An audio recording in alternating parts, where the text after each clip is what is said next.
Hello, everybody, and welcome back to the 104th episode of the Triboro Podcast. I'm your host, Justin Alonso, as always, joined by Nicholas O'Brien. But before we talk to Nicholas O'Brien, I am in a different location because I am down the shore. And if I bob my head, you will see why I am acting silly. It is. Kegs. Yes. Oh. No, I am the Holy Kegs. But Oh, I didn't realize those were kegs. oh yeah, I just see those the light. Those are kegs. I just see the hand of God behind No, you. those are four kegs. Oh, okay. Excellent. Yeah. There you go. I am not Anyways. on the silly juice. Anywho. I am not. No. But the Mets and the Yankees, maybe. Especially the Mets. The Mets for sure. The Mets definitely are. The Yankees, sure. it's to be seen. They're waning off. The Yankees, it could have been just like a bad week and a half. The Mets is just like We tried an intervention. The intervention didn't work, and they got angry and decided to drink more. Yeah, and then they killed their son, that's it. Francisco Alvarez. Yeah. Yes. Yes. Correct. And I'm wearing orange, but not for the Mets. The other orange and blue team. Shout out to Islanders. No, NHL draft is this week, I believe. I mean, Knicks fans are happy right now after last night. Maybe, I guess. But no, it's in that way, the pettiness, happiness that only a sports fan can feel. Yeah, for sure. You know what I mean? Congratulations to the Thunder for their first ring in franchise history. I'm pretty sure. So I don't even know, dude. I don't watch basketball. That's cool. Neither do I. I just kept up with I just know that the Pacers' devil magic caught up to them. But yes, there was a final sacrifice, but it wasn't for the Pacers. No. It's in return of everything that they okay. This is a mini rant that I've gone on about in football, but I'm going to go on it now. Okay. Calf strains may be one of the most serious injuries in all of sports. It may be one of the biggest injuries that you cannot rush back from. Because I feel like 75% of the time I hear it, someone has a calf strain and they're ahead of schedule, they tear their Achilles a week later. Aaron Rodgers, prime example. Kevin Durant, and then Halliburton. It's not confirmed about Halliburton, but like you see the pop. I'm pretty sure it was confirmed. It was confirmed? Earlier. I think it was confirmed this morning. I haven't seen anything this morning because I've just been so busy with work, but yeah, it's one of those things I feel like that's one of those injuries that if you rush coming back from, you are going to hurt yourself very badly. 100%. But anyways, this is a baseball podcast. Yeah, this is a baseball podcast, and let's get into a baseball team that lives in the Bronx.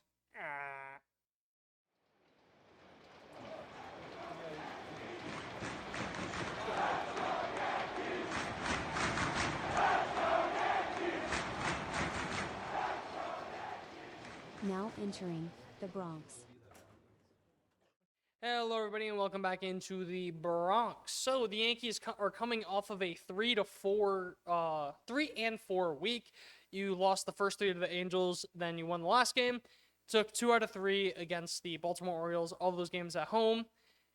Angels series was just this may be the first time that I don't have notes on the actual games themselves.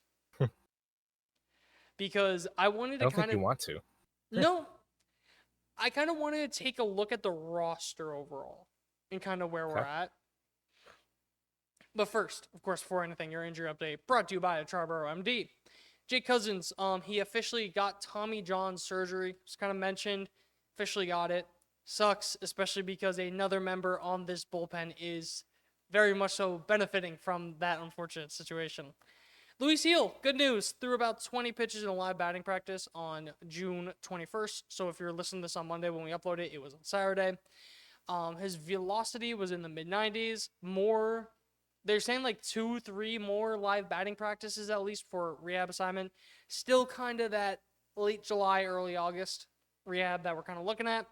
Gary De Los Santos placed on the 15-day IL with right elbow discomfort. Didn't seem serious. They're making it seem like he'll miss the minimum.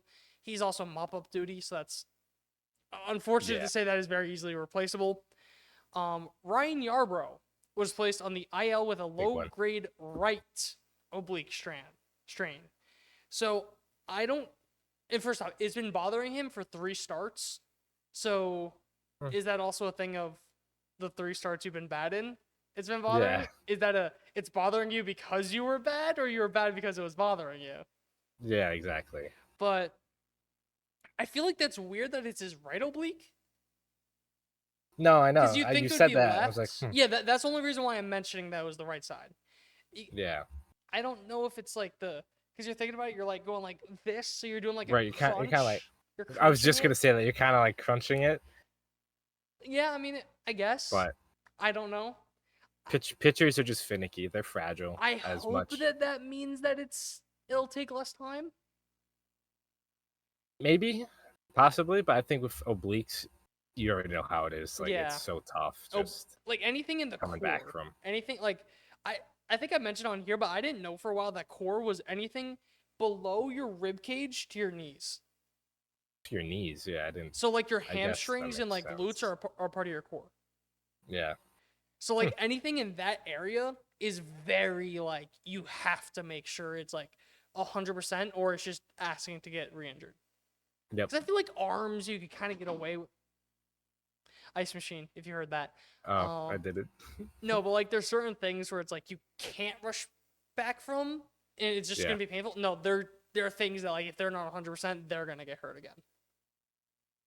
So all those, but then Marcus Stroman will throw 40 pitches tomorrow on Tuesday. He will be in play for activation after the start that would be, I guess you could say, open, would be the start on Sunday, which would open him up for normal rest. Because Alwinus is starting tonight against the Reds, and he is such a weird case because,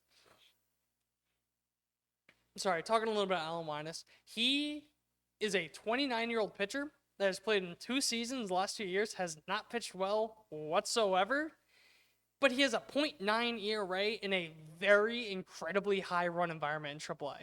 And he's striking out like 11 K per 9 or something crazy like that. So it's Yeah, he has a like 30. Just looking at it now, he has a nearly 30% strikeout rate in AAA this year, so it's which is like by far his highest. yeah, so I don't know if it's just common pitcher goes on a run or Matt Blake uses some of his devil magic. Yeah, So probably a bit of both. probably a little bit of both. He's going to start tonight against a Reds team that is very I feel like Young. I was going to say mediocre.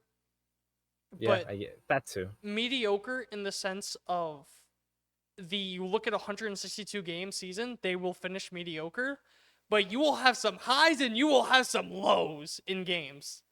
You'll have a game where they score 10 runs and then they get shut out for 3 straight games. Especially in Great American Ballpark. It's Great American Ballpark, right? Especially playing there too. That's the like second highest, I believe, park factor, second or third highest park factor, up there with Coors Field and Fenway Park. But who said that? Who said that? Who said that? Reds Great American Ballpark is 5th, and Okay. just because no one's keeping track of it, Fenway's 2nd. Yeah, because no one's keeping track of it. But yeah, so I really don't know what to. Do you think if Juanes, let's say he goes 6 scoreless and like he looks dominant, do you think that okay, let me ask you this. Regardless of how Wyness, however you want to pronounce Allen, regardless of how he pitches, do you think it's a near lock that Stroman pitches on Sunday, granted that he's healthy? Probably just from a roster crunch perspective, yeah. I think what does he have options? Yeah, he does. Winus does have an option, so that's always going to come into play. And then with Stroman, I don't have they used the full 30 days for the rehab. He's been rehabbing for a minute.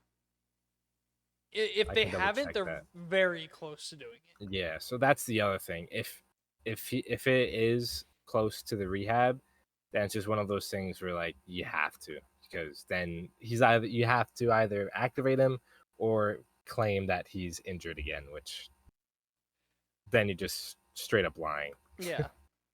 And my thing is, I feel like Allen would legit have to go like 6 scoreless innings to even like be considered to be like kept in the rotation. Even then, I'd probably say they just give Stroman just because money. At And the end of the also- day, this is just a spot start. Yeah, and it also is a thing. If Marcus Stroman could be good for a month, you may be able to trade him. At least offload Also a good the point. money and just get rid of it. I'm Yeah. not saying get anything for return. I'm just saying Just at least get rid of him. instead of he'd be owed like $6 million, instead of just DFAing him and paying that $6 million, maybe you only have to pay 2, and you get Right. some team's 27th ranked prospect. Right. You know what I mean? Exactly. So nothing big, but something that when you're near that third or like that last threshold and you kind of want to start crunching numbers, like that does matter. So Definitely. that, but I also do want to mention because some idiot forgot to or messed up the audio for last week. And Who did that? we were recording when Rafael Devers got traded, so we didn't get a chance Yes. to talk about that. Fuck you, Boston. You suck. You suck. Nah, nah, nah, poo, poo. I just had to take my victory lap on them trading away Rafael Devers. You can see my live reaction. Yes. We were able to scrap that up. Yes. So that is on our social media. Pure live reaction. Completely thought it was fake. Completely thought it was hacked. We but called it was a Red Sox fan, got him on the Yeah. phone. It would have been phenomenal content. But It would have been. anyway, someone's an idiot, not me. Just kidding, it was me. I want to break down the starters for a second because I'm literally breaking this down by position group. Okay. Because the Yankees, they're going into a June swoon, whatever you want to say. It's Aaron Boone, you want to say whatever. I think there may be something to that there is a tendency for Aaron Boone's teams to have really bad Junes, at least compared to other months. Whether that be they're not locked in, they burn out, whatever. There may be something there. I don't know. There could be. But you got 2 guys that are just by far and away just being awesome. Max Fried, I'm not even going to talk about him. He has a 2.05 ERA on the year in 101 innings. Awesome. Whatever. Keep doing you, King. Carlos Rodon. We talked a lot about his pitch mix, stuff like that, how it was like way, way too much. Gotten a little better, a lot better over the course of the year. Still at 40% fastball, 30% slider. You look at the numbers on that fastball, you don't want to see the numbers. And you don't want to see the expected numbers on the fastball because they are not good. They're not good. The slider grades out really well. Fastball's not good whatsoever. So I'd still with Rodon overall. He had a very interesting start, I will say, on, I forget what day it was. I want to say it was game 3 or 4 of the Angel series, where in 6 innings, he gave up 3 home runs. Not good. They were all solo shots, and he only had 4 hits and 1 walk. So in those 6 innings, he only had 2 base runners. So it's like... So, that's so frustrating. You know what I mean? Where it's like, 3 home runs isn't good, but he only had 2 people on the bases, so like there was no traffic on the bases. And you could just chalk that up to just 3 bad pitches and kind of move on. So it's like, and that's really his only bad start recently. Like the Red Sox start wasn't good, but like I'm not really worried about him. Still would love to see the fastball kind of go down a little bit because are you looking at the numbers now? Yes. There. It is getting closer in June. In June, it's 36.8% fastball, 34.3. That's fine. That's fine. We're talking like on a decline. We're talking like 35, 36. Like that's good enough. Like that's fine. But it's not 2/5 of the time. That's kind of, it's more like that closer to 1/3. Clark Schmidt, I think, has been very underrated because he kind of had like those first couple starts where he was just not good, but like we kind of expected that because come back from injury or whatever. But he has a 2.84 ERA on the year, and you look back to last year and you do a minimum 150 innings pitched. He has the second best ERA in the American League. Granted, he has like 100 less innings than every other guy on the list. So I'm not like, I saw some people like posting it and like, oh my God, Clark Schmidt's in it. No, like you got to give the context of like it's in a lot less innings, but that doesn't take away from how good it's been. That's kind of what you got to do. So I was looking at his stuff. Every pitch he has grades out really well, except the sinker. That sinker is like horrendous, like god awful, but he only throws it 8% of the time. So it's like, whatever. But like his cutter, curveball, sweeper, slider, and fastball all grade out really well. So the fact that Clark Schmidt has a 5-pitch arsenal and he may be your number 5 starter, in like a month and a half. Kind of really goes to show. And then the last guy I kind of majorly wanted to talk about for the starting rotation was Will Warren. So first off, he leads rookies at strikeouts. He's having a very good year. And this is before the start he had against the Angels where he went, which, by the way, we want to talk about impressive starts. Against the Orioles. 6 innings, he let up two runs. He let up both those runs in the first inning and then just settled in. Just settled down, started doing Completely really well. dominated after that. So I think it was 6 2/3 actually, but like a 30-pitch first inning, and I completely forgot to mention Clark Schmidt having 7 no-hit innings. That's I completely forgot to mention that, but that was also very impressive. and if he wasn't at 100 pitches, he would have still stayed in the game. But 100%. Will Warren, he has a 4.83 ERA, and again, this is before last start. Not good. Almost a 5 ERA. 2.9 FIP, 3.04 expected FIP, 11.4 strikeout per 9, 3.78 walk per 9, 0.78 home run per 9.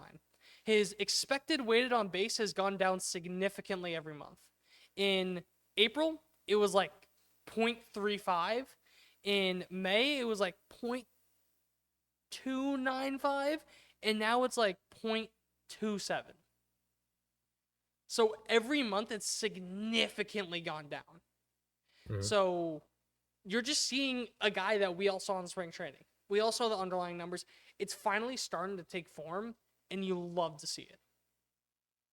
Absolutely. We've always known the stuff plays. The stuff has never been in question. And I think, to your point, this is a guy you're watching kind of figure it out, like, in real time. Like, I will comfortably say he will probably end the year with like a 3.5, 3.8 ERA. Yeah, it's gonna be sub 4. I can confidently say it'll be 100%. sub 4. 100% sub 4. It was one of my bold takes. I can't remember if I said if he wins it or he finishes top 3. He's not looking that bad for Rookie of the Year if he continues pitching like this, because who's really running away with it? I mean, Nobody. I mean, Caglione's been hitting really well his last like week. He's been making a lot of nice plays in the field. But he's been here for like a month. That's what I mean. It's only like 2 weeks. Yeah. I mean, Campbell was the big one, but he's in AAA. Yeah, after he's in AAA after sucking extending for the him. past 2 months. Yeah. But yeah, no. So no one's really running away with it. And I'll get more into Dominguez later. He's not really taking it either. It's just Will Warren. I love what I've seen with him. It's a guy. Him and Ben Rice. Oh, I completely forgot about Jacob Wilson. That's the one. Yeah, no, he's pitching really well. He's probably the front runner by a good bit.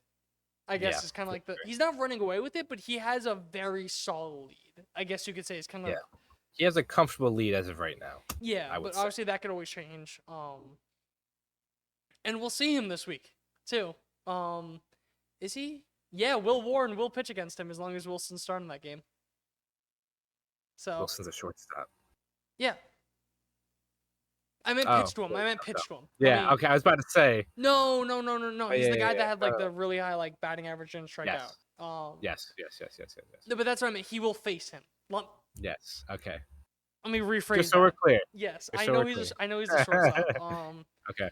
But yeah, just love that. Him and Ben Rice are the exact definitions for me of just a vindication of I told you so. And that's really all I had for the starters. Then going into the relievers, this is where it gets like really weird because so Luke Weaver, he came into the game, I forget what game it was. I want to say the game on Friday. And I think so. It was a tied game. He ends up giving up 2 runs. It was his first appearance back. How do you feel about putting him back in? First appearance back, 8th inning tied game against a division rival when your team is like on a downturn. I mean, I think the type of pitcher Weaver is, that's kind of where you want to use him. Did he have rehab? I forget. Had not thrown a pitch in a month against live hitters in the game scenario. Did not have a rehab assignment. Yeah, I mean, I'd probably be a little annoyed at the decision, but I don't hate it. Like, again, this is where you kind of want to use him. If he But didn't have a yeah, I understand. if he I had a understand. rehab assignment, I wouldn't hate it, and it would kind of just be one of those things of damned if you do, damned if you don't. That people are gonna get mad at you regardless of what happens. But the Yeah. fact that he didn't have one, and you haven't seen him throw a baseball in a month, that's where it's Yeah. like, okay, because I'm not one of those people that's gonna criticize the manager like nonstop. Because I feel like all right, let's play this game. You fire Aaron Boone. Who are you hiring? Tell me the qualified people that you're hiring. I don't think Aaron Boone is this. Derek Jeter should be the But manager that's of the what New I don't York think Yankees. that Aaron Boone is this like insane manager, whatever. But if you fire him, like, and again, I get pissed off with a lot of You stuff could he do a does. lot worse. Yeah, who are you gonna hire? You could do a lot worse. Who are you going to hire? Especially Luis Robert. baseball is one of those is the sport where the manager matters the least. Where the manager, head coach, whatever you want to call it, matters the least because he's not making plays. He's not at the end of the day. Yeah. So If the clubhouse likes him, if the players like him, if he can get players going and put them in position to succeed, that's all you can ask for. that may be the only thing. I think he could get on like some guys a little more. Mhm. That's kind of like my That's fair. That's like my really only thing because I feel like he's too much of a yes man sometimes, and he'll almost avoid saying a guy wasn't good. Like when Marcus Right. Stroman had that absurd start that put him on the aisle, he said his stuff was good. I'm not kidding. Right. When Marcus I think I Stroman let up remember 5 that. runs and only got 2 That's the outs, first he inning, said his yeah. stuff was good. That's the type of stuff where it's like, yeah, he just didn't have it. We got to refine it. That you could just Right. say that. Yeah. You know what I mean? Like just say that. Like They you won't kill you. But that's like the only 2 things that like annoy me about Boone. But at the end of the day, I'm not gonna, but the bullpen. The reason I say that is I kind of think they're not gonna let Weaver close that much for like call it the next week. Kind of just like get his feet under, not that, because Williams has pitched a lot better, and I was kind of looking at it. Williams has been getting very unlucky this year. You look at BABIP, batting average on balls in play. Luke Weaver has a 159. That's very low. That's very, very low. Devin Williams has a 333. What's his career? I don't know. Just kind of in perspective. Hold on. Alright, I'll find You it. can find that. Yeah. Luke Weaver has a 356 FIP. Devin Williams a 266, so a point lower. Weaver 425 expected FIP. Devin Williams 358 expected FIP, so about 75 points low. 0.75. What? His career BABIP is 270. So that's 60 points That's over. a significant Yeah. chunk. And then this one is kind of the big one. Because this is like I was looking at the numbers, I was like, okay, that's all big, that's all big. I saw this one, I was like, holy shit. What do you think their left on base percentages are? I'm assuming Weaver is like 90 something. 95. Yeah. And Williams is what, like 65? Lower? 40? 55.9. 55. Yeah, that. I think that's kind of where it is. Mhm. Where like that kind of is where the problem lies of just there's a lot of unluckiness and a lot of kind of like regression to the mean, and I think you're seeing that with Williams more. So I almost want to give Williams one more week, a closing, kind of say like, Luke Weaver, look, you are not getting your job taken away, but we want to see how you look for the next week. Kind of just like get you built up, and like once you're ready, we'll like play it just by matchups, whatever. Because I think Devin Williams has earned himself closing time, like some share of that or whatever. I think that's fair. Especially with how he's pitched, where Luke Weaver went down, he immediately stepped up. I think like the first 2 saves after that were a little like, but after that it was like, okay, I'm only a little nervous. I'm not having a heart attack. I'm not going into cardiac arrest. I'm only like, okay. Palms are sweaty. My knees were not weak. My arms were also not heavy. It was kind of like the thing of I heard someone say, I forget who, but like how you are when a bullpen pitcher comes in. Like, are you laying back in your chair? Are you sitting back in your chair? Are you standing? Are you standing pacing like this with your arms crossed? Right now, I'm just like sitting up in my chair. Yeah, it's kind of just Yeah. analyzing. I'm not pacing. I'm not standing around. I'm kind of just. But It's analyzing. I really want to see Williams get like another week because you also traded for everyone except maybe Luke Weaver wants Devin Williams to be a successful closer. Devin Mhm. Williams wants to because he's going to free agency, and obviously the Yankees want to win a ring, so they want him to as well. So everyone wants, and Luke Weaver probably just doesn't care. Like, it's Luke Yeah. Weaver. He probably just doesn't give a shit. But everyone needs this to happen, so just give it a week. What's the harm of giving it a week when he's pitched so well? Yeah, and to further the point, since May, Devin Williams has a 2.95 ERA, a 1.98 FIP. And I think that ERA got inflated because, like, one start where he gave up, like, 2 or 3 runs. Yeah, there's one against the Padres. He gave up 3 runs. Besides that, hasn't given up more than 2. And the last time he gave up a run was the beginning of the month. Yeah, and it's the So it's 23rd. been about 3 3 weeks. weeks, yeah. About 3 weeks without giving up a run. So that's what I mean, where it's like he's pitched so well recently, and you could also say the Yankees have just not played well over the last, like, week and a half somewhat, so he just hasn't had the opportunity. Lack to of get saves. opportunity. That's shh. But yeah, just talking about those guys, really want to see that. And then kind of like the setup man role, or let's call it 7th inning role, because whoever's 9th, the other's going to be 8th, so on and so forth. For Mark Leiter versus Cruz, it's such a weird one, and I think at the end of the day, it really just does come down to matchups, because Mark Leiter and Cruz, you have sexy, and I'm going to kill myself, but gets the job done. Where it really just does come down to it, because Mark Leiter is kind of he has a really good splitter, but he's kind of like a kitchen sink guy. Then Fernando Cruz is, I literally have maybe the best pitch in baseball. So it really probably is just come down to a matchup thing. Outside of that, the bullpen's going to shake out the way the bullpen does. Guys are going to get hurt. You're going to trade for guys, yada, yada, yada. Some random, they're going to call up Cam Schlittler, however you pronounce his name. He's going to, what's his name? Oh my God, why is it? It's going to drive me crazy. Oh my God, he was hurt for a good bit. And he, like, throws gas. Sean Boyle? No. Eric Lee? No, I'm it's just a looking at- long name, I think. Javen Sandridge? No. Oh my God, it's driving me crazy. I got Wilkin Rodriguez? no. I'm looking this up because this is actually, like, driving me crazy. Oh my God. Leonardo Pestana? No, you buffoon. Where's relief pitchers?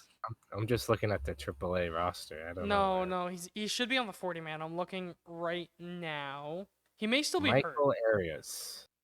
Is he not on the 40 man? This guy should be on the 40 man. I would be shocked. My God, dude, where? I cannot think of his name, and this is gonna drive me crazy.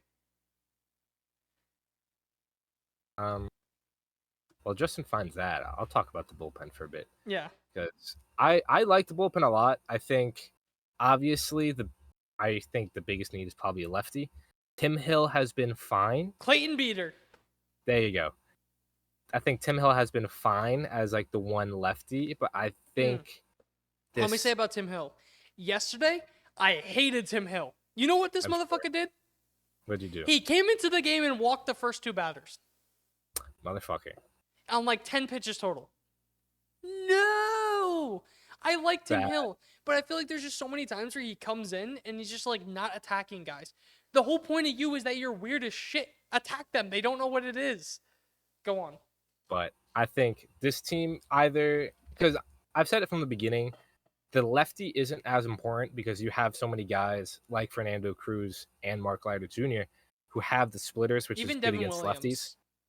And yeah, Devin With a Williams as changeup. well. But they can kind of take away that lefty-righty split because of the splitter. But regardless, I think they could use another lefty, and I think they could just use some more velocity. That is. Because you look That's the issue. down this bullpen, and it's like these are a lot of guys that are probably topping out at 96. I don't know how. I'm gonna try to search this up in real time, so bear with me. All I'm right, gonna what are you see trying how to many pitches the Yankees have thrown over 98 miles an hour. I'm gonna. I feel like it's bear like with 2 or me. 3. I think it's not more than 2 or 3. I think Max Fried hit it once.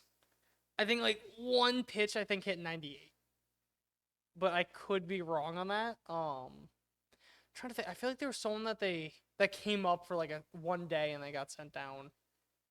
It's gonna drive me crazy. I'm also just trying to stall so that you could find this. But I agree in the sense of they just need velocity in the bullpen. Say what you want about like, at one point you need, because at the very least it gives you a different look than everyone else in the bullpen, and I feel like that's kind of the point of bullpens. I was able to just filter out starters. This is purely from the bullpen. How many times do you think the bullpen has thrown over 98 miles an hour or harder? 0. 2. 2. Who was it? Ian Hamilton and Yuri De Los Santos. Okay. Did not think Hamilton could get that fast, but Yeah. 98 on the dot, and then Yuri threw 98.8. yeah. I mean 98.5. Yeah, throw that more, Yuri. So I think just, you know what? We'll go down to 97. We'll see how much that 10? jumps up. Probably not much.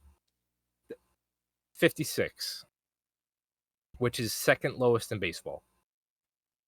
So I think velocity is probably the biggest need out of this bullpen. I'd agree with you on that. But besides that, they've been good. The Obviously, pitching outside looking has in, not I think been they've the been issue. good. The pitching has not been the issue.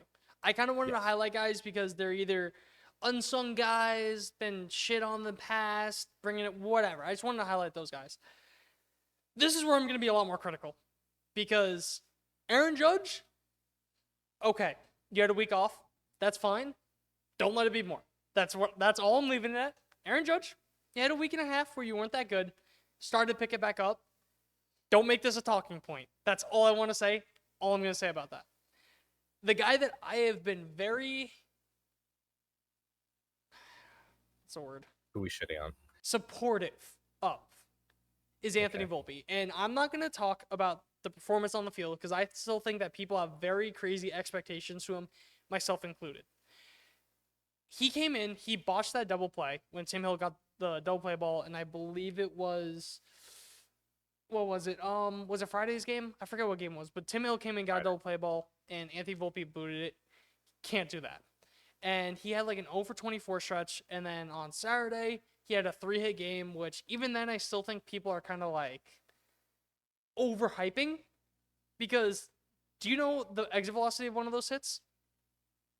About 44. I think it was like 45.8 or something like that. A short porch home run and then a double he hit well.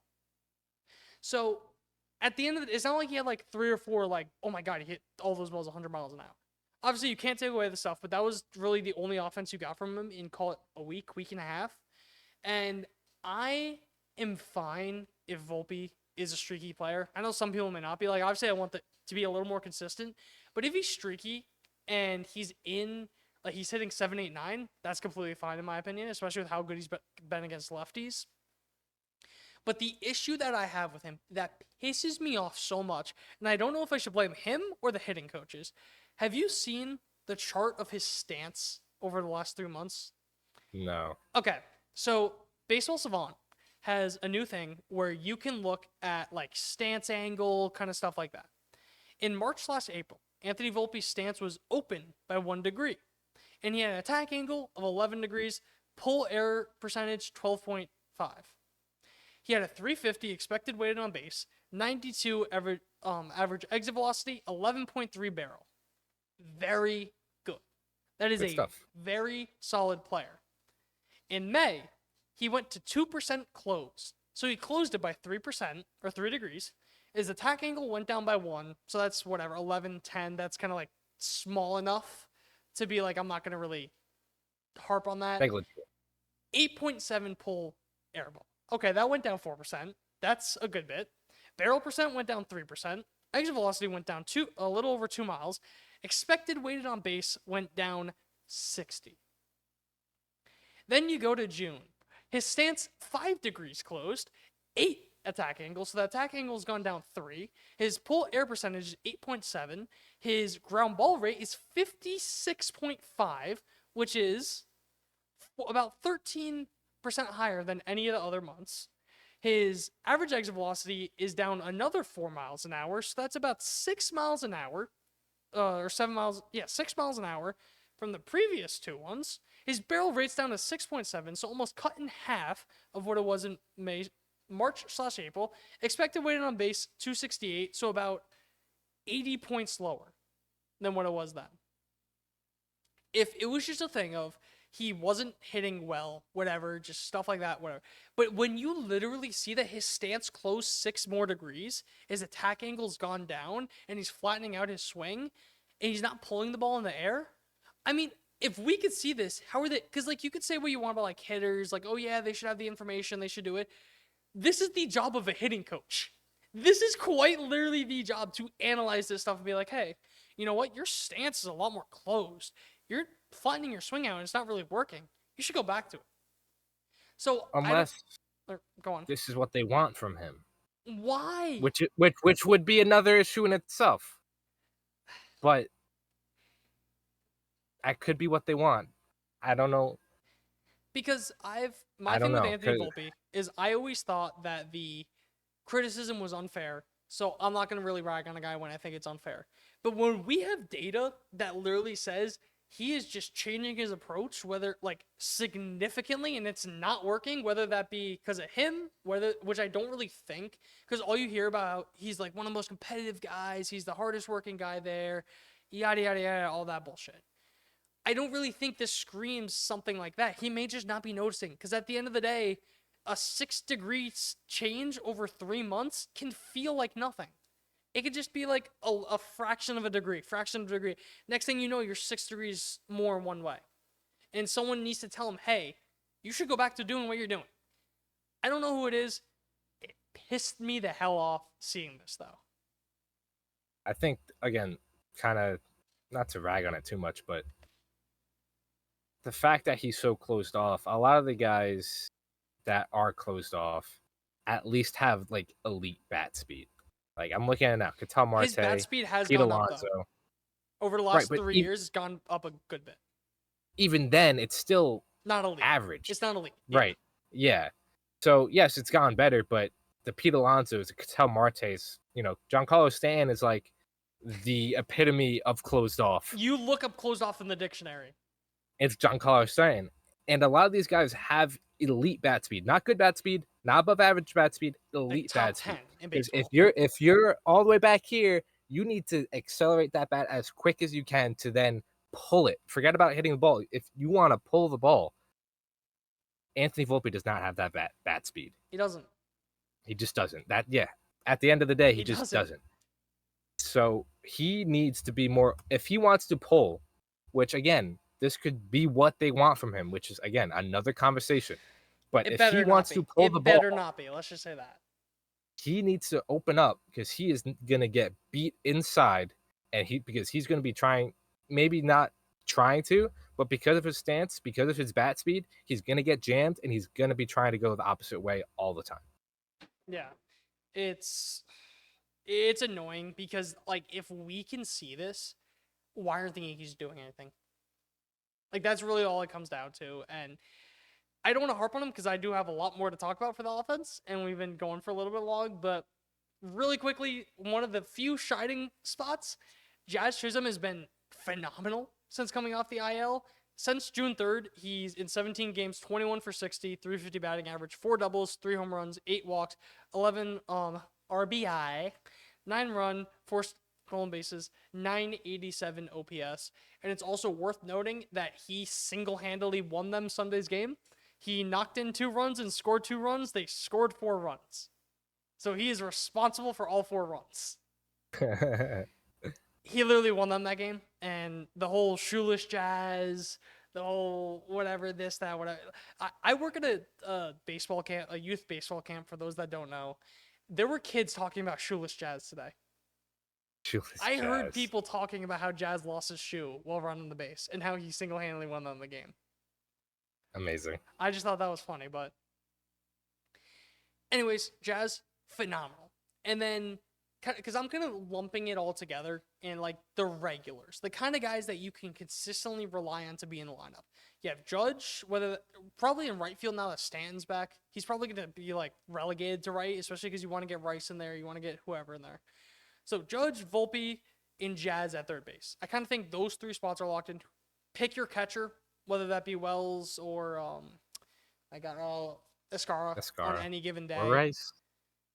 I'm getting into that. I forget. I think it was Wednesday's game. He did start behind the dish, so that, and then kind of like the second baseman of DJ/Peraza, whoever that. Those are kind of like the 4 locks.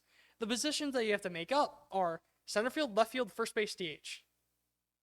So you think that Stan's gonna play? Let's call it 80% of games at DH. 80% of team games, Stan will be at DH. The other 20, he'll just not be playing. Let's call it that for now.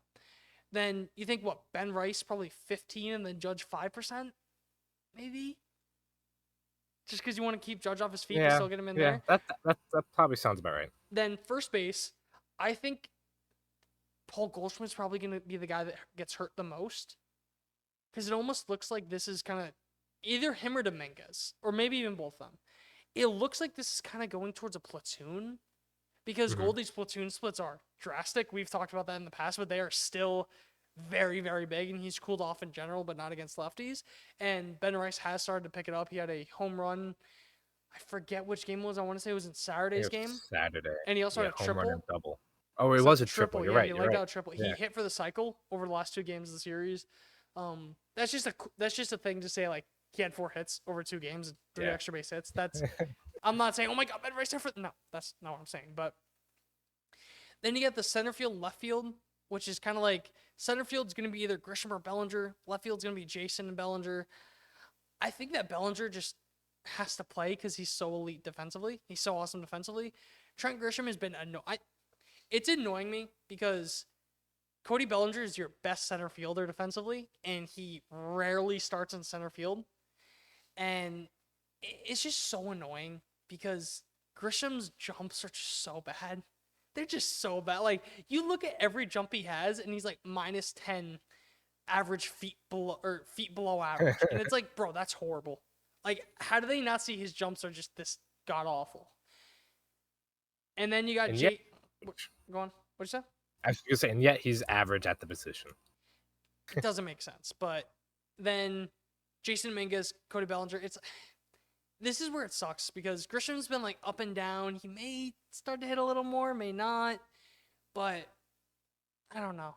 There even was a crazy stat that 11 of Grisham's home runs have either tied the game or given the Yankees the lead.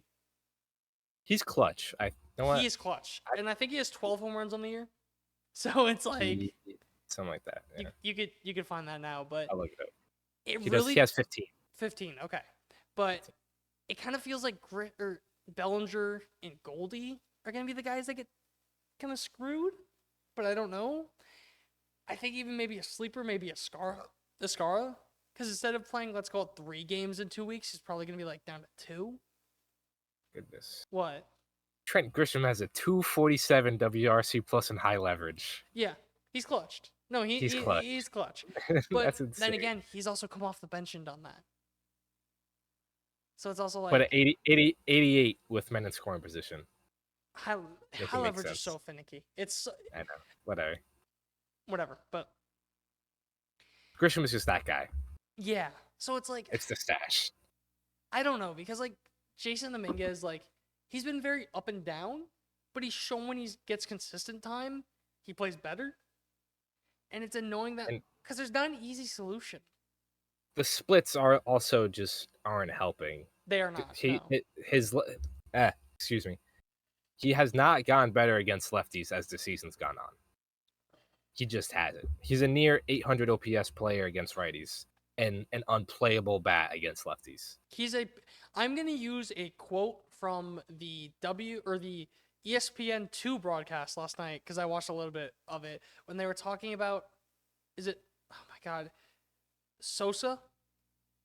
Edmundo Sosa, Before he hit the home run, they said it was when it was first and second, no outs, and he was the 9-hole hitter. They say, do you bunt? And they're like, we're analytics guys. We typically don't, but he's practically a pitcher hitting there.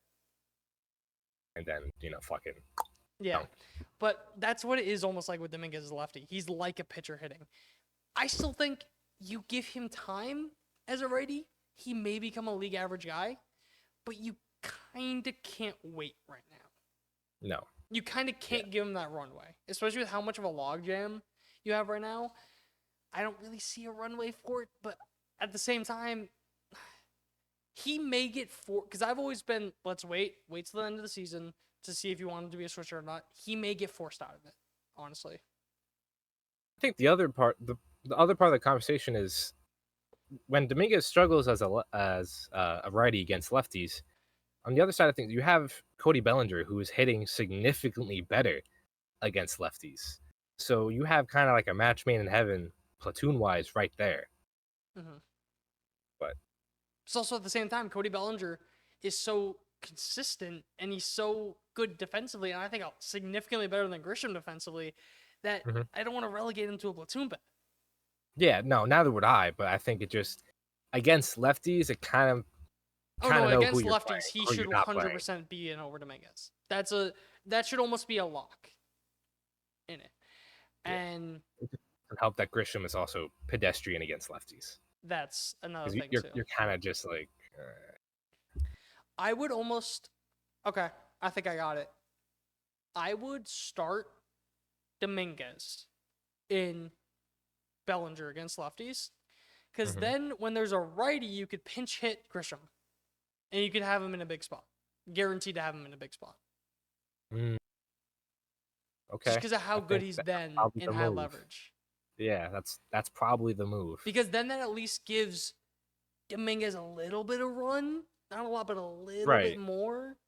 And at least you have like the platoon edge. Yeah. Even though he and sucks. I don't want Dominguez, a young guy, to be a pinch hitter. Yeah, no, I agree. Grisham, I hate putting young guys in those spots. In his career, Grisham's had times where he's like played 150 games, but then he only played like 100, where he's kind of used to not playing every day, but he's still being able to be locked in those games. If that makes any sense. So you just got such a logjam. It really would be so much easier if one of these guys could just play third base. Because I think Jazz is fine at third, but I think he's just so damn good at second base. He's awesome at second base. That's just and I also think that I love the double play combo of him and Volpe, and how like they worked a lot on it, whatever, and like it was very good in the beginning of the year. So I don't know what you're gonna do there. DJ LeMahieu, I'll give him credit because he's hit okay. He's hit solid. The underlying the slightly below average. Average exit velocity, I think, is around like 92, which is like, okay, I'll bite. I see you. So, good hard hit rate. The hard hit rate, yeah, that's what I mean. Where it's like he's hitting the ball hard. 100 WRC plus. It doesn't make it. I'm not in a spot where he's preventing me from getting someone else. Yeah. But it's at least passable for now. And that's, I think, all you can ask for the next month. I agree. That's probably the best way to look at it. Yeah. And then, very quickly, the last thing I want to say before we look ahead, the AL East is a lot closer than it should have been because of the kind of slide you got on. Rays are only 2.5 games back. The Jays are 4 games back. The Red Sox are 6 games back. Rays and the Red Sox are both 7-3 in their last 10. Jays are 4-6. They've kind of gone a little bit a minor skid, I guess you could say. You're playing 6 games against the Reds and the Athletics.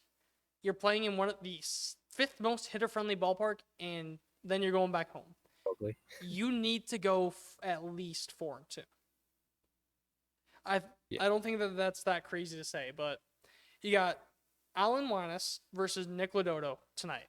You have Carlos Rodon versus Chase Burns making his MLB debut.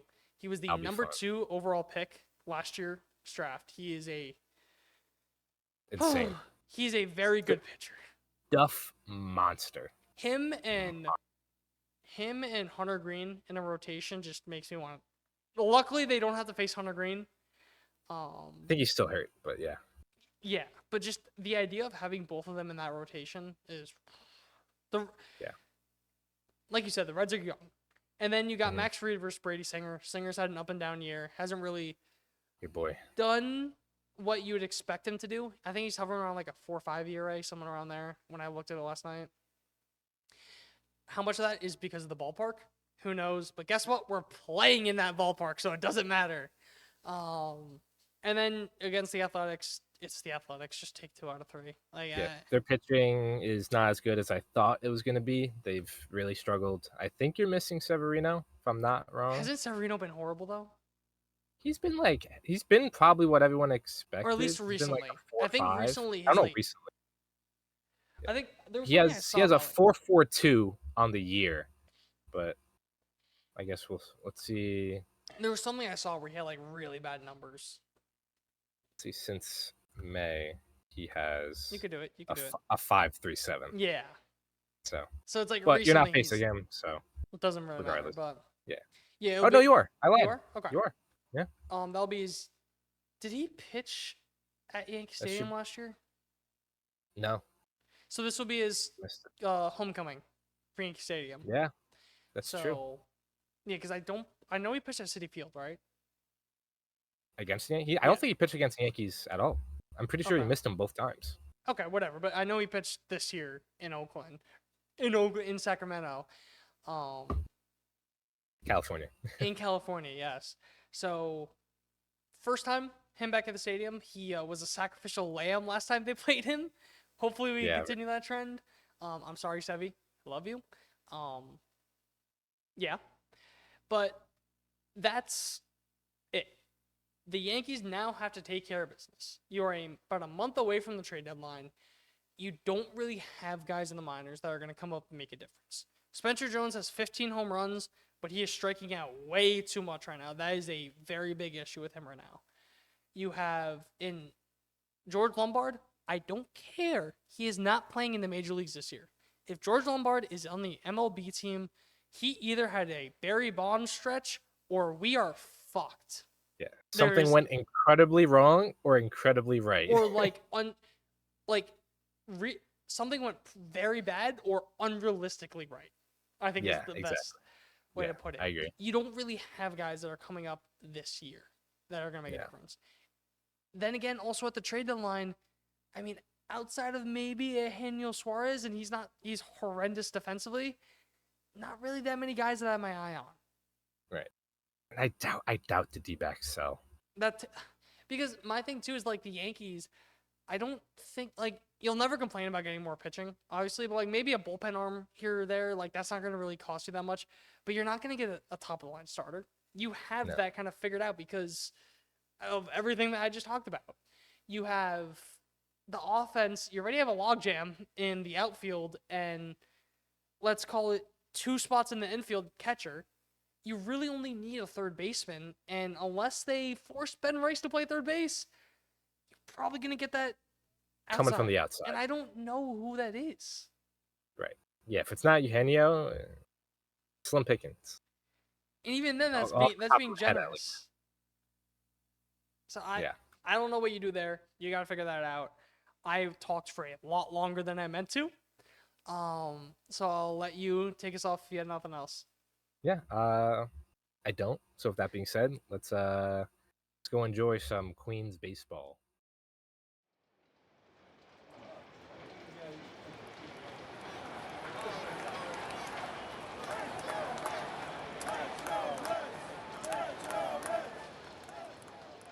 Now entering Queens. Hello, everybody. Welcome back to Queens. Unfortunately. You didn't hear it last week, unfortunately, or maybe fortunately, but this has been the worst stretch of baseball that this Mets team has played since, I don't know, May of last year when they were just losing every other game. It has not been fun to watch. It has not been fun to cover. But we're going to talk about it.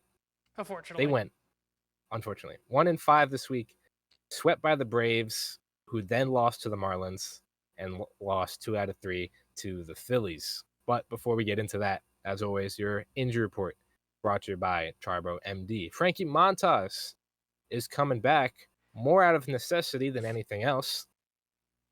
He will pitch Tuesday against the Braves. This comes with Tyler McGill going on the IL as well with an elbow sprain. He will miss 4 to 5 weeks. So with that being said, Montas is back in the rotation. After last week, his position on the team was a little bit in question, a little bit in flux. because he had an ERA over 13 in his 30-day rehab stint. It doesn't sound real. No. You know, rehab assignments result wise are kind of like whatever, but when it's this bad, I'm a little concerned. So I'm gonna hold my breath, I guess, when he pitches on Tuesday. Maybe pitching in the major leagues just kind of wake something up. But yeah, Frankie Montas will pitch Tuesday. Tyler McGill is going to be out until probably past the All-Star break. Good news, Sean Manaea is possibly one rehab start away. They are speculatively looking at that first week of July, that homestand against the Brewers for his first start back. He has had an up and down rehab, but he's looked better as of late.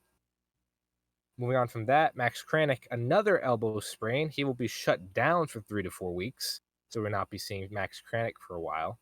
Mark Vientos was in AAA Syracuse last week rehabbing. Sounds like he's going to get a couple more games this week before being activated maybe Thursday or Friday in Pittsburgh. And lastly, Brooks Raley has started his rehab assignment. He's probably going to need the full 30 days to ramp back up, so probably looking at more of an end of July, early August for Raley. Lots of news, not a lot of good, but that's baseball. The Mets injuries have definitely been a part of this recent skid. The injuries are just kind of catching up to them. Right now, it's Mark Vientos, obviously has been out since the beginning of the month. Jose Siri's been out for a while. Jesse Winker's been out for over a month. Sean Manaea obviously hasn't pitched. Frankie Montas hasn't pitched. Obviously, Senga's been out. So now Blackburn's back in the rotation. They're really missing AJ Minter right now. Danny Young, too. He was pitching well before he got hurt. So just a lot of the injuries are just catching up, and top that with underperformance and just lack of, I don't want to say lack of heart. I never want to question a player's commitment, I guess, but they just look dead. When you could, especially with the you Braves don't want to series. question it, but there's sometimes you could just see it. It's Right, there's you just- sometimes it's so like, I don't want to say like a slap in the face, but it's almost like so there. Yeah. I know it's like ups and downs happen throughout the season, but for this to happen against the Braves and the Phillies, Yeah. This especially was with, I don't really care about the standings on June 23rd, as long as as long as you're reasonably close, I don't really care. But it also doesn't help that you lost the division on Sunday Night Baseball. yes, Like absolutely. that's just salt in the wound. Again, Absolutely. Mets have more than enough time to make up for it, but that's Yeah. just like, you come out Yeah. flat in a game that means a lot, especially morally. At the very least, if you came out there, it was a close game, not a, what was it, like a 7-run game at the end of it? 7-1 at 7 the to end of 1. the day. If it's at least a close game, you could say, okay, we lost the series in Philadelphia, but it was close. Right. Played close. It wasn't. It wasn't. It wasn't. And then Atlanta, it was in Atlanta, right? Yes, it was in That Atlanta. that was horrible. Completely outplayed Yeah. in every facet of the game. I'm not going to talk too much about the Peterson decision because this was basically a week ago, so I don't want to beat a dead horse. But I'm just going to quickly say I did not like the decision to keep Peterson for the 8th inning.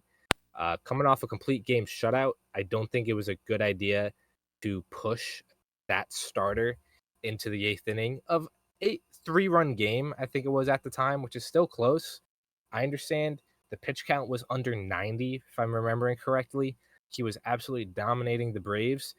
But the fact that you had the perfect opportunity to go Garrett Diaz 8-9 and you decided to push Peterson into the 8th inning, I think was a bad decision. This is probably the first loss of the season where I can really look at Mendoza and be like, all right, I That was a understand bad it's call. yeah, bad call, and I understand it's on the players to perform, but this is the one that I kind of look like, all right, Mendoza kind of lost this one for the team. Just to add to your point, by the way, about him coming off complete shutout, he also pitched 7 innings to start before that. Right, So it it was 7 working. innings, 9 innings, 7 innings up until that point in that game. Right. Seven plus. Yeah. And I I think think the more go ahead.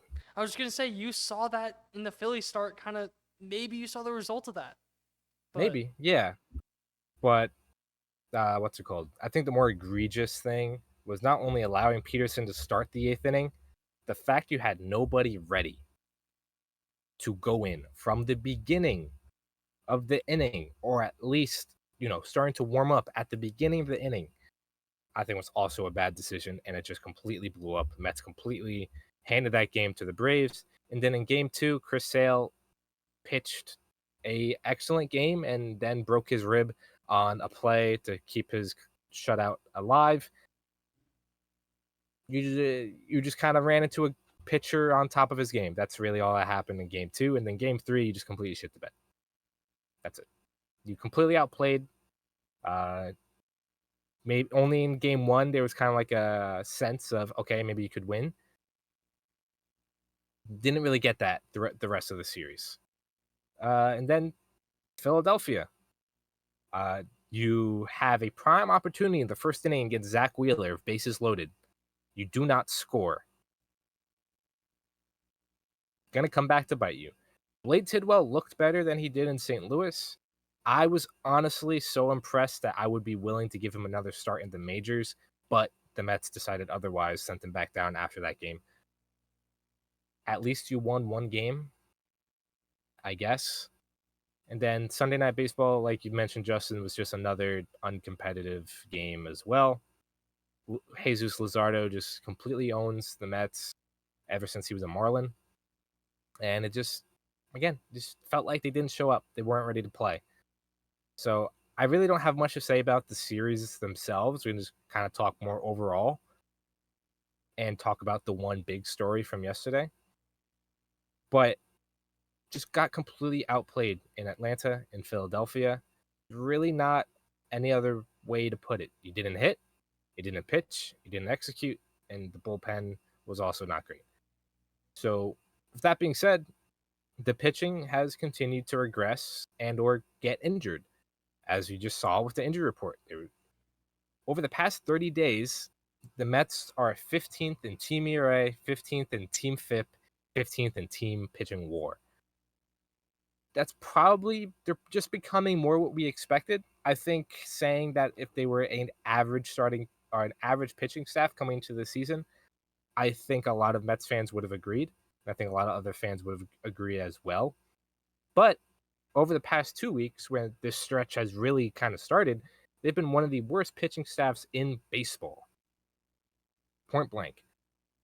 So just Griffin Canning has come crashing down. Paul Blackburn is now in the rotation. Clay Holmes, I think the workload is kind of starting to catch up to him just a little bit. Again, I think the injuries are just piling up, and this is kind of just regression to the mean. I don't know, Justin, you have anything? I was going to ask you that in the sense on the starters. Do you think this was almost what we were waiting for? In the sense of, we talked a lot about how it was a bunch of unproven guys, whether that be relievers, guys that had up and down careers, even a guy who I feel like the best 2 pitchers in that rotation had serious irks, I guess you could say, especially with Senga, which is the health, and Dave Peterson, who we both love. Dave Peterson, underlying numbers don't love him. He hasn't done it for a multi-year stretch. So I feel like it's a lot of kind of the dam, just kind of like the straw that broke the camel's back. And you kind of, I don't want to say expected this, but this was the likely outcome. I think in a sense of maybe not injuries, but in a way of, you didn't expect them to be the best starting rotation in baseball for a while. You expected that, like, realistically, they would probably be like in that 10 to 15 range if everything worked out. And I think that'd be fair. And like I mentioned, in the past 30 days, that's been exactly what they are. 15th in ERA, 15th in FIP, 15th in WAR.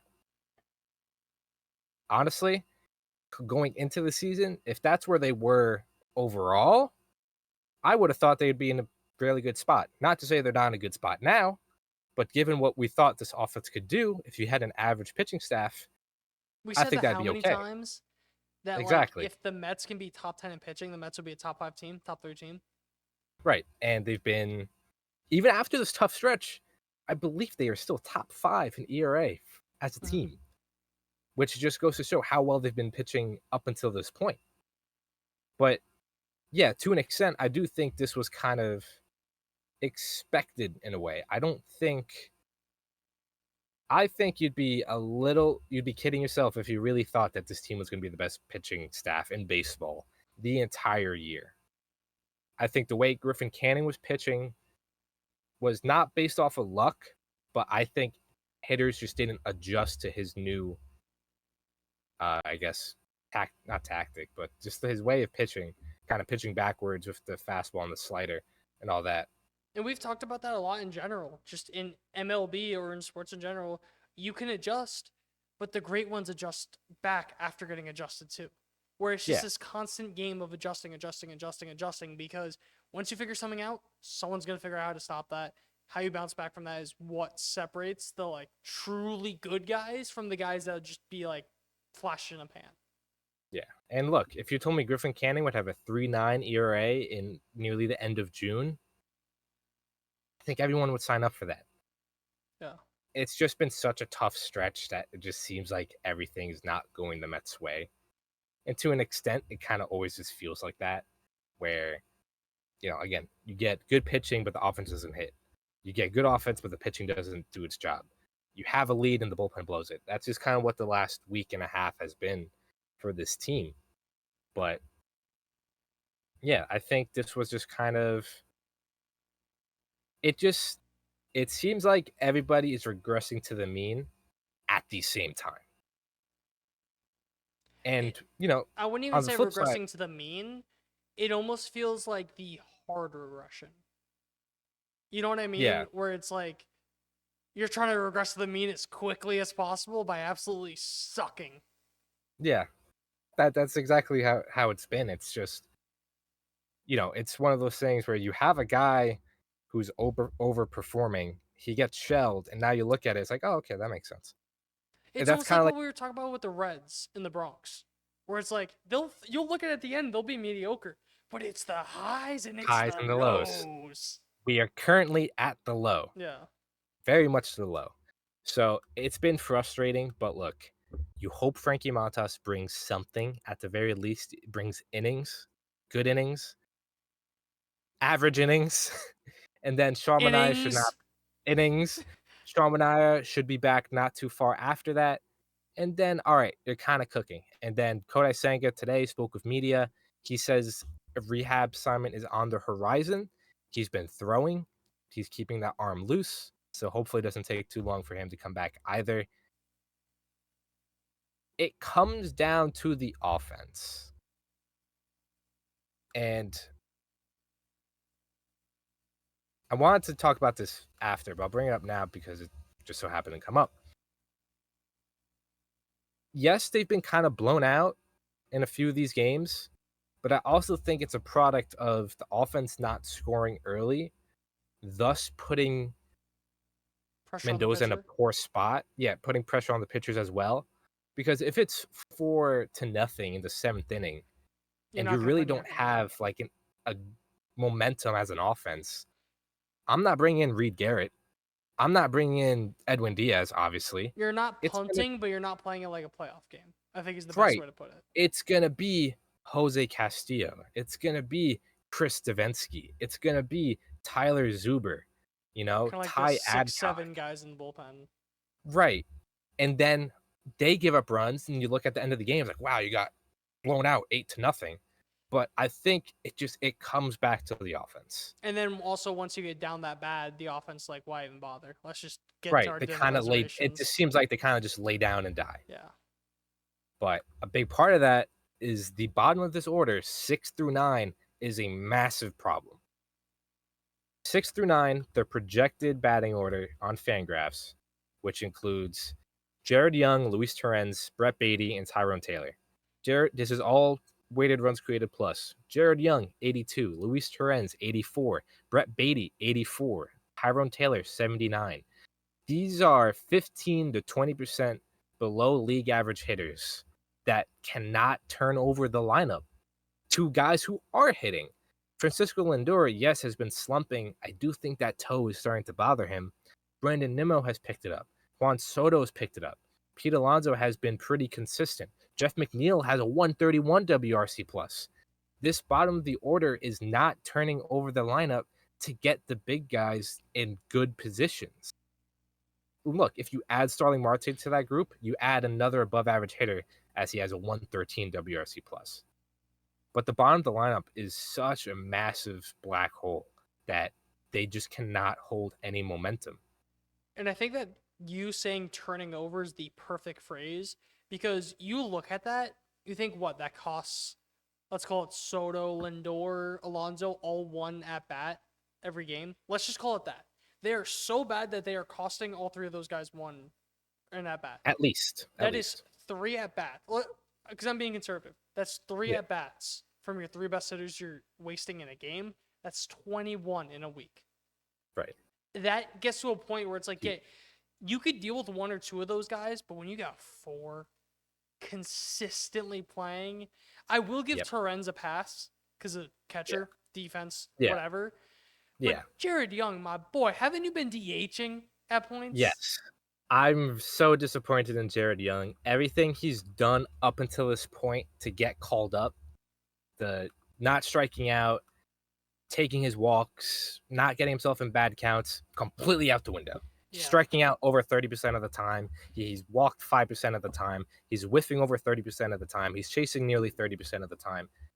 You see the flashes, as you saw on Saturday with a 450-foot home run. But they blind you. But Jared Young does not deserve a spot on this roster. He has been extremely disappointing, and I honest to God, thought he would be an average hitter. But he just hasn't been that.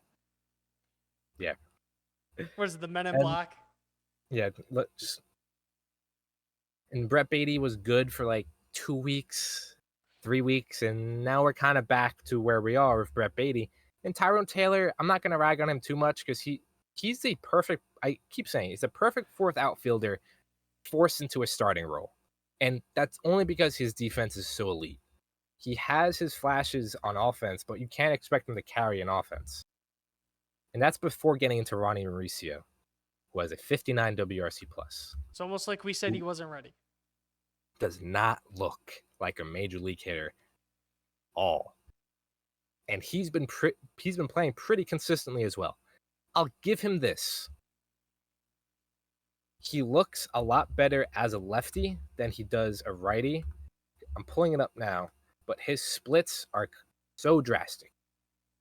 He's an above-average hitter against right-handed pitchers, and he's just god-awful against lefties. Versus righties, he's hitting 243. Sure. Versus lefties, he does not have a hit in 14 at-bats. That is a 108 WRC+, which would have been passable, compared to a negative 78. That is nearly over 100%. That is over 100% worse.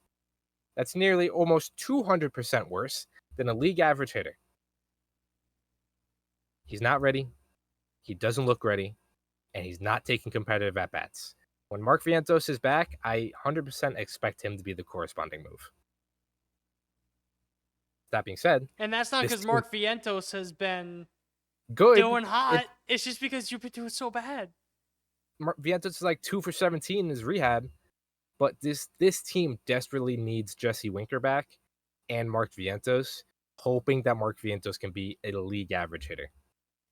You just need to be average. You need to get on base to turn the lineup over. That is all I am asking. The pitching has held this team up for so long, but now the offense's issues that we've talked about all year are dragging them back down. Runners in scoring position continue to be an issue. All runs you scored except for 2 against Philadelphia were off of solo home runs. Every single run, I will say it again, every single run the Mets scored in Philadelphia, except for 2 were off of solo home runs. Yes, home runs are good. Yes, long-term home runs win you ball games. No, you cannot be a home run or bust offense, especially when you don't have a lot of pure power guys. Jeff McNeil is not that guy. Jared Young can't hit for shit. Brett Beatty can't hit for shit. Luis Torrens is not a home run hitter. Ronnie Mauricio can't hit for shit. Starling Marte, not a home run hitter. He's 38 years old, 36 years old. Do you know what the right The word offense is? needs to pick it up. Balance. Balance. Situational hitting. I usually hate the term situational hitting because I feel like people overreact to it sometimes. But like the situation in the Mets game with Edmundo Sosa, like Edmundo, whatever, where it's a situation where it's like your 9-hole hitter, first and second, no outs, bunt that motherfucker over. Like that's the type of thing where I feel like people lose this idea that like, oh, you guys are into analytics, so you hate baseball. No, we just know that over the course of 162 in a neutral situation, home runs will give you more runs, and that a hit doesn't matter as much as a walk. And I've said in the past, the only time I really care about batting average is the stats with runners in scoring position, because that's when the difference between a walk and a run or in a hit can mean the difference between a run. Absolutely. Where in neutral situations, a walk is as valuable as a single. But in runner scoring position, situational baseball, that's when you can't be home run or bust. But that's what they've been. If they score runs. If. But speaking of, offense, that's really all I had about the offense in general. Now, we got to talk about Francisco Alvarez.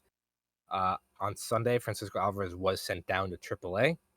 Justin, give me your initial thoughts, initial reactions before we kind of dive into this. I'm surprised it wasn't as big of a headline as it was. Okay. Where I thought this would be like, because I barely saw any national reporters talking about this. I don't even think it got a passing tweet. I could be wrong, but I don't think it did. I think maybe Ken Rosenthal. Maybe. I could be wrong on that. But this should be a much bigger deal. Francisco Alvarez had so much potential to be a third. Let's just say that Juan Soto isn't on the team. Because I'm looking at it from a perspective of when Francisco Alvarez got called up and for the 2-3 years after it. If you would have put a gun to my head, I would have said he probably at least would have been second in home runs over those 3 years on the Mets, with obviously Pete Alonso being Pete Alonso. No one was really going to catch him. I don't see anyone else on the Mets that would have had more home runs than him. Obviously, you have Soto now, so that's a completely different situation. But this was a guy that, and then you saw how good he was defensively when he first came up, which I think shocked a lot of people, especially me. So you had the makings of a top 5, top 3 catcher year in, year out. You haven't got that. You just haven't. There's too many times where Francisco Alvarez has been a nothing. And if he's going to be a nothing at the plate, you better be what we think you could be defensively. And even then, it's kind of been like pretty good, not damn good. You know what I mean? Yeah. I think it was a long time coming. I think the writing was on the wall for a couple weeks now. It's hilarious timing after he hit a home run on Saturday, like his first pulled home run of the year, and he gets set down the morning after. But I kind of want to go through the whole Alvarez saga from when he was called up to now. But to paint the picture right now, in 35 games, he has a 91 WRC plus, a -1 fielding run value, 35th percentile in blocks, 8th percentile in framing with -4 after being nearly elite the past 2 seasons. And this is not even counting his mental mistakes, which we saw. I think that was Tuesday night against the Braves. Runner in extra innings breaks for third. He catches him in a rundown, throws behind the runner to second base. Runner steals third. And then that's not even mentioning the blocks or the kind of the lackadaisical. You hear a lot of talk about the one knee how a lot of blocks because of the framing and yada yada. That's a thing around baseball, but I don't know how many runs have scored because of Francisco Alvarez not blocking a ball. That might have been tagged as a wild pitch, but maybe if Alvarez got up, or maybe if Alvarez made more of an attempt to block it, it's not a wild pitch. So just overall, it's been a bad season for Francisco Alvarez. Defensively, offensively, mentally, I think this was needed. But that being said, we'll go through the entire Alvarez timeline. So in 2022 in September, he was called up as a 20-year-old because the team was struggling to hit. Strike one. He's 20 years old, coming off of a few games in AAA, and Billy Epler thinks it's a great idea to activate him and to then start him in the biggest series of the year in Atlanta. And guess what? He looked overmatched. Who would have thought? In 2023, Omar Narvaez gets hurt in the first week. He gets recalled, takes over the starting catching job, and at 21 years old, he hits 25 homers, albeit with a sub 300 on base and a 97 weighted runs created plus. So yes, technically he was a below average hitter. 25 home runs as a 21-year-old as a catcher. I don't know as what a it was. catcher? I don't know what it was in 2023, but I know in 2024 the WRC plus for a catcher, the average one was 85. So let's just say it was around 85. He was a significantly above average catcher, offensively. Absolutely. And this was in 123 games, not even a full season. He had a 3-WAR season. 3-WAR was 7th among qualified catchers. Kind of to your point, Justin, his 97 weighted runs created plus was 10th among catchers. 25 home runs was second, only behind Cal Raleigh. Would you like to know who Eric Chavez, the hitting coach of the Mets, told Alvarez after he just hit 25 home runs for a 3-WAR season as 21 years old? Eric Chavez, and I quote, I told him, listen, you hit 25 home runs last year. That's great. I looked at your year, and I don't think it was very good. There's a lot of areas you could get better at. Sure. I agree, but disagree. Sub 300 on base is not viable. Agree. There's a lot of areas you could get better at. Agree. You're telling me a 21-year-old who just hit 25 home runs is not a good year? You're telling me a 3-WAR season, 7th among all catchers, was not a good year? I can only think what this did to his confidence. At the Go ahead. very worst, it's a very good stepping stone. You know what I mean? Like Was at first full season. you could tell him, "Hey, look, you had a really good rookie year, but we got some stuff that we think we could work on." He could That's have all left you it have at, to say. You had a good year, but we think you can improve in some areas. Let's work on that. That's all you have to say. I don't think it's that complicated. good year, we can get better. Not, hey, you hit 25 home runs? Don't care. I don't think you had a good year. Mind-boggling. Absolutely mind-boggling. Strike two. In 2024, he missed time with a torn ligament in his thumb. He only played 100 games with a 102 weighted runs created plus. He only hit 11 home runs, but he did hit 14 doubles, which was higher than 2023. When we look at bat tracking, which Justin, you mentioned in the Bronx, just amazing stuff on Savant you can look at. Bat tracking. He closed off his stance and got closer to the plate. After 2024, he overhauled his swing in the offseason with recommendation to a hitting coach by JD Martinez. He became very similar to JD Martinez in his stance. And I don't know about you, Justin, but Francisco Alvarez and JD Martinez are two very different dudes. The self-proclaimed troll was trying to essentially, I'm not saying he did this, but it looked like it, mimic JD Martinez, who probably has 6 inches on him. Pause. J.D. Martinez is 6'3". I believe Francisco Alvarez is 5'10". So yeah, that's 5 inches on him. With a much lengthier build. Francisco Alvarez is very stocky. I was gonna say, I feel like the only he is 5'10", by the way. Yeah. The only reason why is because they're both big guys. Right. But I feel like they're big in different ways. Yeah, exactly. Like I'd say Martinez is more chunky. Alvarez is more like a pit bull. More like a pit bull. He's a pit bull. He's a pit bull. Francisco Alvarez is a pit bull. You can see the muscles on that dog. Exactly. But it's just I get what he means if he wants him to be like a JD Martinez hitter in the sense of professional hitter, uses all fields, all yada yada. Absolutely. But you also got to realize JD Martinez can sit on his ass for an hour, take it at bat, sit on his ass. Francisco Alvarez has to catch in between. So I don't know about JD Martinez's stance, stuff like that.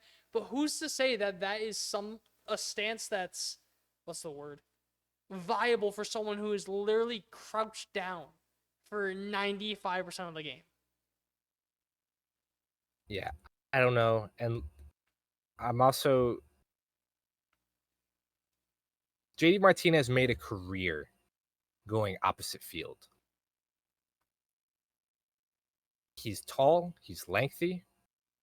He is not Francisco Alvarez. I feel like he also has more upper body strength. Kind of like in his chest. Maybe. If that kind of makes any sense. Just looking at him, kind of just the ability to slap it is hard to see does. I feel like that's just a skill that he is hammered down. You know what I mean? Yeah, no, definitely. Francisco Alvarez has not. Up until June of this year, he has been more closed off than ever before. He was going oppo a lot more. His only 2 home runs before this weekend was opposite field and then kind of right center field. Francisco Alvarez is a power-hitting catcher. A pulled fly ball is one of the best batted balls you can create as a hitter. I understand you want to become a professional hitter. You want to become a complete hitter. You don't become a complete hitter by hitting ground balls to the right side for singles. As a catcher as well, offense is not your number one priority. I don't care if you go the opposite field for a single. Pull a fly ball. Swing out of your fucking shoes and hit a ball 500 feet. I would take his 2023 any day of the week. 3 WAR, 25 home runs, slightly average to below average for a catcher who also in 2023 was an elite framer and was just a good defensive catcher that pitchers do like pitching to. I would take that any day of the week. Case in point. Edwin Diaz, exactly. How many times have we talked about that? Francisco Alvarez is basically Edwin Diaz, just primary catcher. That's his guy. And I'll wait till we're done talking about the saga because I don't think the outlook looks much better. Where you look at ABS, looks like it may be coming next year. Yeah. And I'm worried about Austin Wells for that exact reason because of framing. I don't think it's going to have that much of an impact as people are saying because you only have so many challenges. But if it's much bigger than I think, that could be pretty bad too for him. So just to kind of tie it in the bow, this month he became more open in his stance, became less closed off, and on Saturday we saw him pull a fly ball for a home run. I noticed a change in stance earlier this week against the Braves. And, obviously I checked the stats and it matched up. I think sending him down will help him kind of decide what he wants to be. Because the other thing too you have to remember is he overhauled his swing in the offseason and then barely had a spring training. So he's kind of working through the swing change in season. And it obviously hasn't worked. So I think the time in AAA can only do good. Hit against AAA pitchers, figure out what stance you want. Are you going to be open? Or are you going to be closed off? You want to pull for home runs? Or you want to ground ball single to the right side? I do think this was the right move, as much as it sucks. But he'll be back. He'll definitely be back this season, I believe. And then we'll go from there. But this has happened before. Mark Vientos got sent down. Obviously, Brett Beatty's been sent down. This has happened before, and I think this is just a good A, wake-up call, and B, kind of just mental reset for Francisco Alvarez.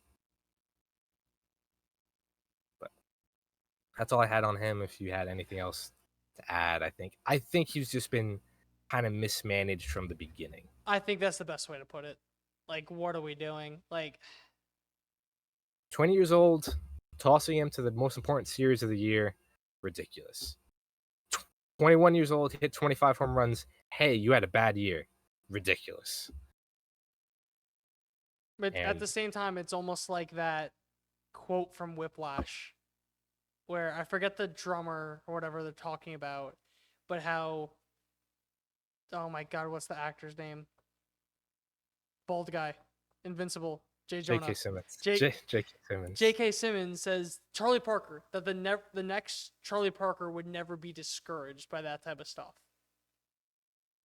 In the sense of, yeah, that's not the right thing to say, but if he was this like guy who's going to be a great, that probably wouldn't discourage him to that point. But at the same time, I still think it's like, what are we doing? And it does not look good when you look back on it. Yeah, who's to say it did discourage him? Yeah. Right? But It's the worth optics, noting. to your point, Yeah. the optics look bad because, hey, you didn't have a good year. And then now, 2 seasons later, wow, he hasn't hit more than 15 home runs in a season after hitting 25 in 120 games. So it's been a frustrating road for Alvarez. And look, the injuries don't help either. Ligament in the thumb sucks. Hamate bone sucks. Has been known to zap power. So look, get right in AAA, come back stronger, and he's 23 years old. I think it was Cal Raleigh, who is now probably the best catcher in baseball, was in AA at 23 years old. Catchers take time. And again, he was probably pushed a little too early. So he'll come back stronger. I have no doubt in my mind. I still have long future implications of him. No doubt in my mind. But that's really all I had. If you wanted to touch, yeah. That was just that. Yeah. Yeah. Alvarez. Looking ahead real quick, you got 4 games against the Braves starting on Monday night. Blackburn versus Schwellenbach, Montas versus City Strider. Field, I'm assuming. City Field. Yep, back home. Clay Holmes versus, I forget his first name, forgive me, Fuentes, who Braves just called up over the weekend. He's like a 20-year-old rookie. He's making his second start. Then Griffin Canning versus Grant Holmes. Then you got a weekend series against the Pirates. You miss Paul Skeens. David Peterson versus Burrows. Blackburn versus Keller. Keller absolutely shits on the Mets. And then Montas versus Falter. Flip the Braves, please. And then take the series in Pittsburgh. That's all I ask. Yeah. Anything else to add, Justin?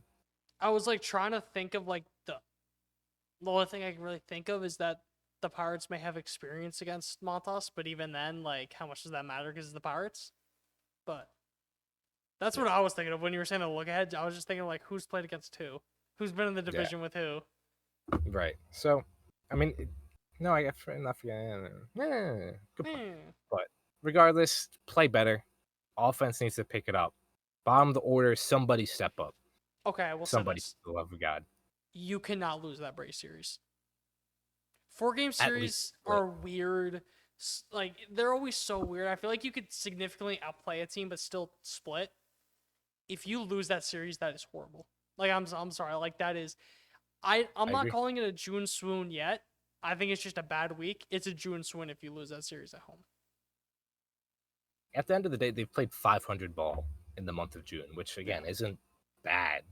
It's not great good, either. but it's not bad. Yeah, exactly. So play better, pick it up. They are not this bad. They are probably not as good as they started out. Figure out who you are. There's a middle So- point. Exactly. That being said, thank you guys for listening and or watching. If you're on YouTube, remember to subscribe so you never miss an episode. If you're listening on Spotify or Apple Podcasts or both, follow us, leave us a rating, leave us a review. Lets us know that you're enjoying the show. Follow all of our social media accounts at Triboro Podcast, TikTok, Twitter, Instagram. We post lineups, we post final scores every single day. So you always get a quick recap of the game there.